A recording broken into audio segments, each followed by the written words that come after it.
Hey movie buffs, welcome to Quinn's Movie Review Corner. If this is your first time, thank you for clicking on the video, and please consider subscribing. Today I'm going to be reviewing UHF, one of my childhood favorites. I did make a video. My first video probably took about 2 weeks, mostly with editing, because I had to find clips, and then I had to figure out how to download those clips, and I had to I wanted it to look as professional as I could. And then I said, screw it, I'm going to record clips from this camera on my TV so that it will be the same quality, frames per second, everything was, the same. So then I posted it on YouTube, and MGM had a copyright infringement issue with the way that I don't know if it was the way that I was using their clips, or I don't know. But now I'm back reviewing the movie without clips, and the reason that I'm re-recording this is because I had the first and here's a clip. Watch the clip. A lot of different me saying watch clips. So I'm not going to be using any of their work. So I'll just be talking about it. So, starring in the film is Weird Al Yankovic, the singer. David Bowie, not the singer. Fran Drescher, before her role in The Nanny and Beautician and the Beast. That's a funny one. Richard... Michael Richards. Michael Richards before his role Seinfeld as Kramer. Not going to be diving into his mental breakdown or whatever you want to call it. Victoria Jackson, not going to touch that either. Michael, what is his name? No, Kevin McCarthy. He is the old guy on Inner Space, which I'll be reviewing on this channel as well. The very first scene is a play on Indiana Jones, Raiders of the Lost Ark, where instead of getting a golden idol, he tries to get a Oscar, which is kind of funny. So he's daydreaming. His friend Bob, played by David Bowie, is trying to get him to do his work basically, so they don't get fired. Well, they get fired. They get thrown out on the street, and then Weird Al's character, George Newman, tries to cheer up Bob by making him a Twinkie Wiener sandwich. Now here is where I will keep my previously recorded clips, because I've tried all 4 variations. I tried the normal Twinkie with a hot dog and spray cheese. Then I tried bacon cheese. It was good. Well, I'll let you watch that. And then I tried chocolate Twinkie, and then regular cheese, and then chocolate Twinkie with bacon. Obviously not on the same day, because then that would be very bad. 4 Twinkies and 4 hot dogs, I could not handle that. Anyways, getting on with it. George and Bob are trying to find a job. Meanwhile, his uncle wins a UHF TV station in town, and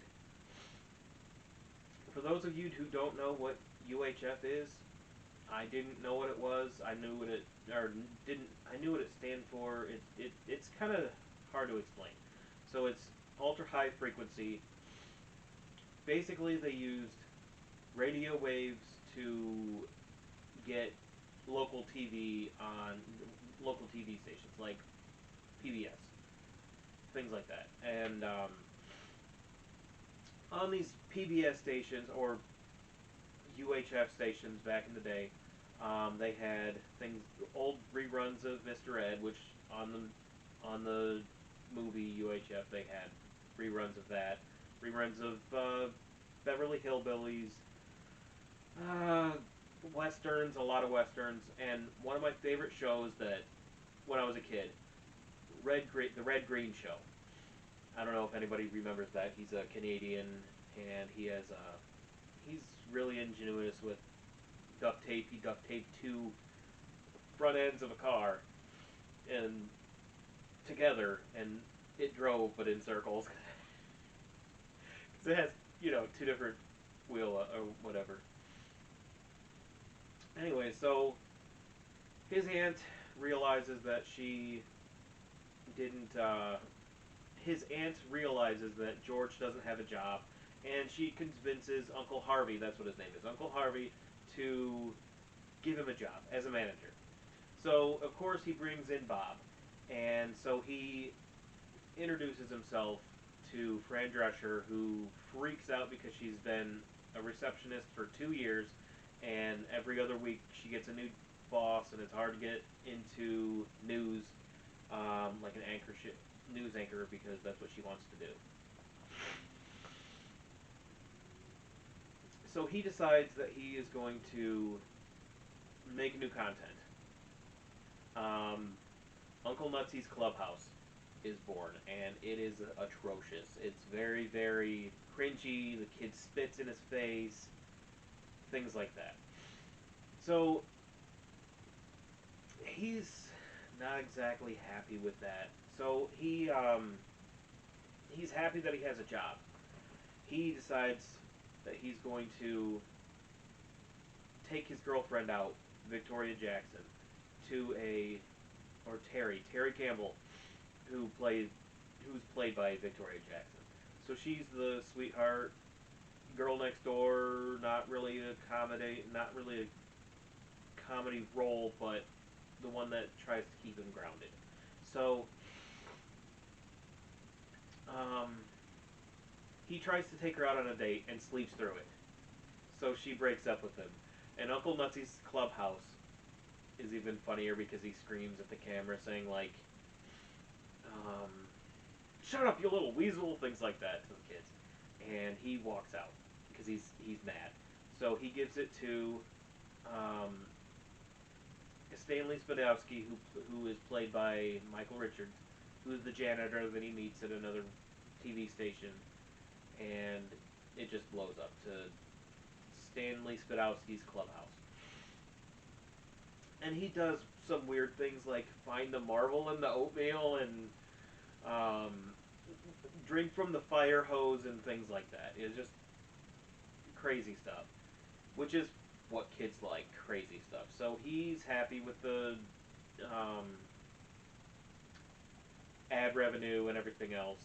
So he starts getting together people like making movies for like Conan the Librarian or Town Talk, which is kind of like a play on Geraldo, who, if you don't know who Geraldo was, he was the Jerry Springer of the 80s, 70s era. He figured out what was in Al Capone's safe, I want to say, but there was nothing in it. And Weird Al actually, or Bob, does tries to open up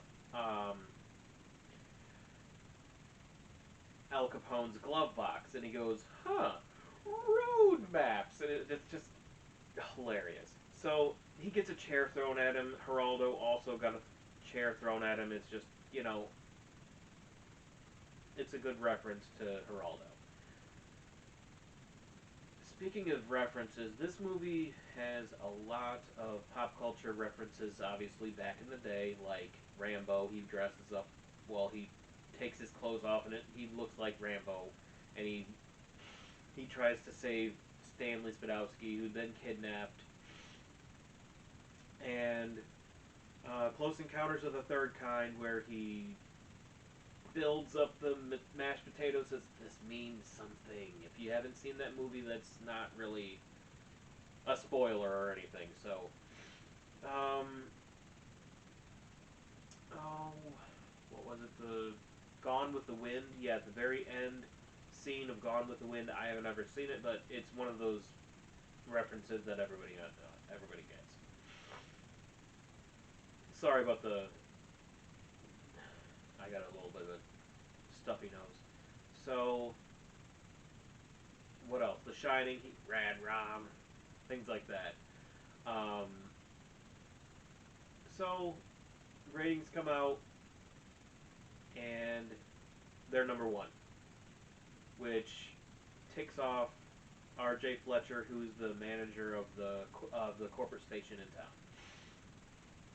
So he Uncle Harvey's bets don't go his way, and he has to pay his bookie $75,000 in cash by like 2 or 3 days. So R.J. Fletcher wants to buy the business for that amount of money and make a parking lot because he can't have two TV stations in the same town. So then George holds a telethon, and whoever doesn't know what a telethon is, it was something that they did even on PBS. They used to play different movies, TV shows, talent shows, type of things to raise money. Um, except this one, he didn't want to just raise money. He wanted people to actually own the business. So everybody who bought $10 got a share in the company. So they saved the day, and what was I gonna say? Yeah.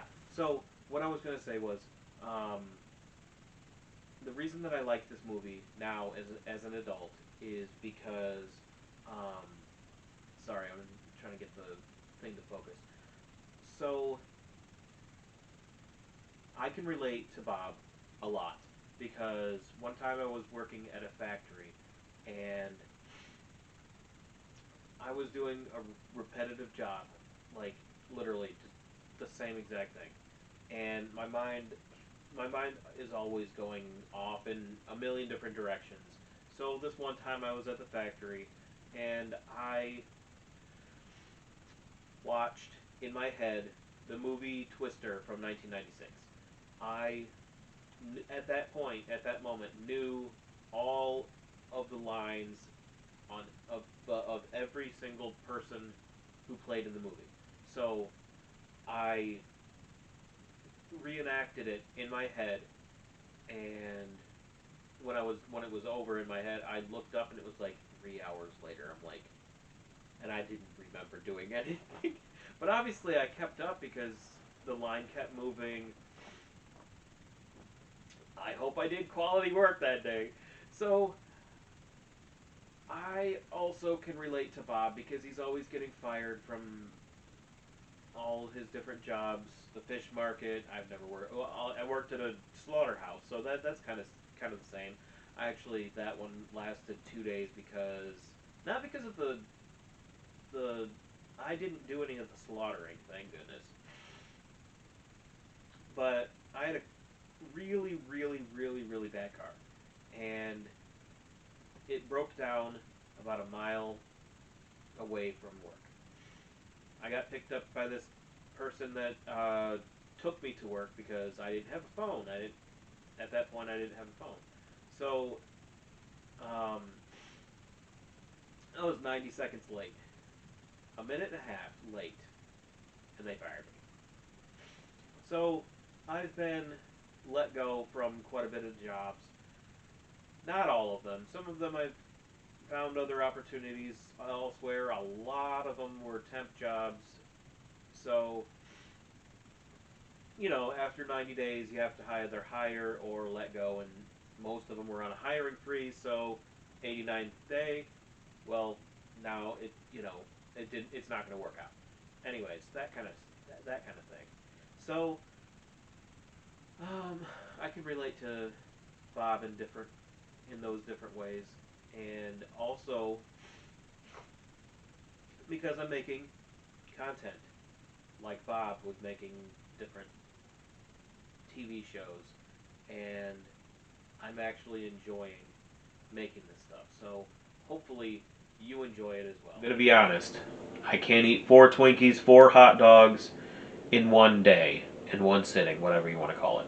So I previously recorded me eating a Twinkie the regular way on the movie, although I forgot to turn on the mic. So here's where my mother's favorite line of the entire movie, anytime that I say anything about UHF, she goes, "Nothing!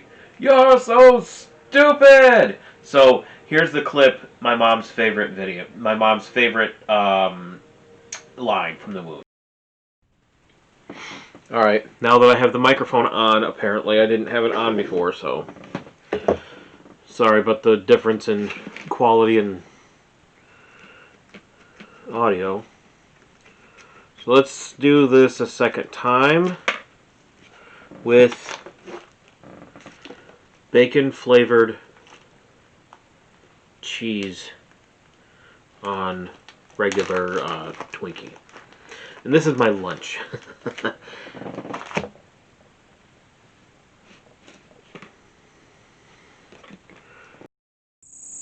Alright, so here we go.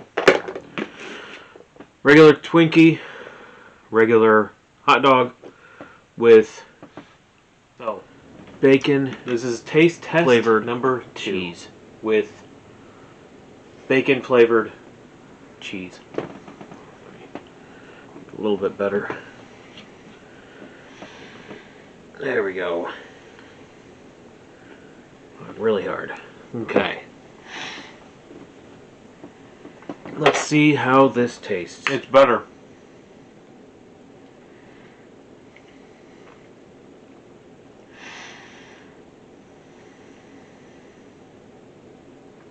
It kind of overpowers the sweetness of the Twinkie. The saltiness of the cheese. I like it. I like it better. Maybe I didn't have enough of a thick stream of cheese on the last one.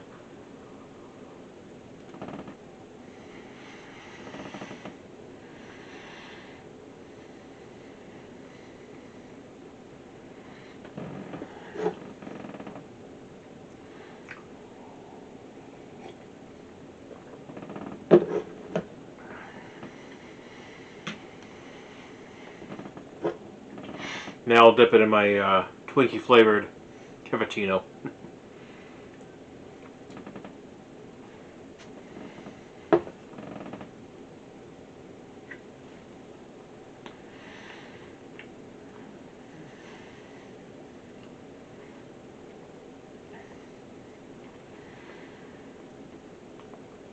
It is better than the first one. I'm excited to try the chocolate Twinkie. Okay, so I have chocolate Twinkie this time.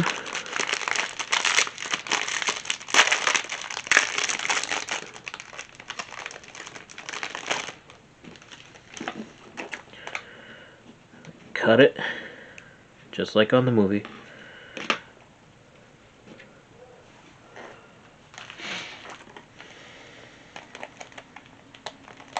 Kind of close to the microphone.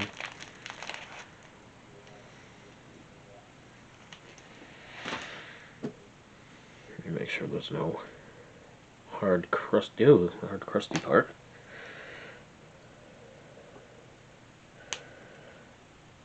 It's almost out.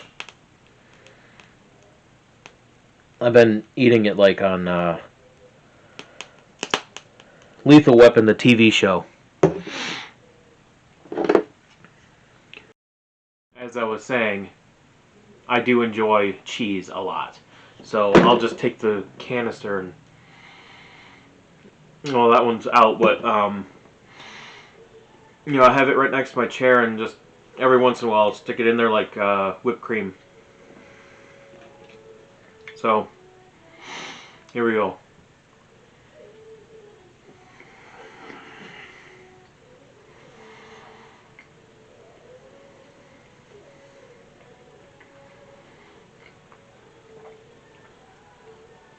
I like the chocolate Twinkie better. It's really good. The sweetness from it's more sweet than the Twinkie, the original Twinkie, but I like this better.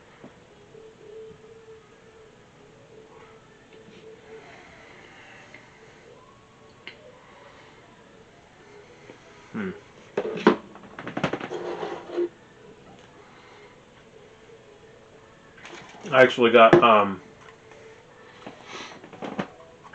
Twinkie cappuccino. We're out of milk, so we haven't been drinking a lot of milk at all, actually, so it's probably good. Let's see how it tastes.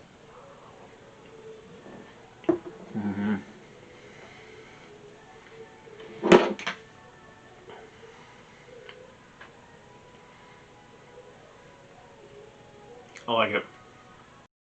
Before I eat this second Twinkie, it's actually the fourth total. The chocolate Twinkie with bacon cheese. I was watching an interview with Weird Al, and he said that this was a 3 a.m. idea that came to him from not sleeping, I guess. And it was an interesting. I'll put the link to that interview in the description. Here we go.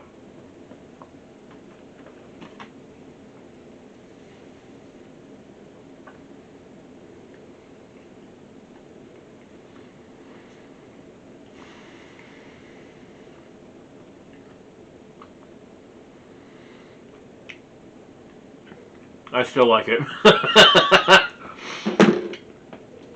Either way, I still like it. I think it was just recently they had bacon instead. I don't think they had bacon spray cheese in the 80s, but heck, they might have. So here we go with the dipping it in the Twinkie cappuccino.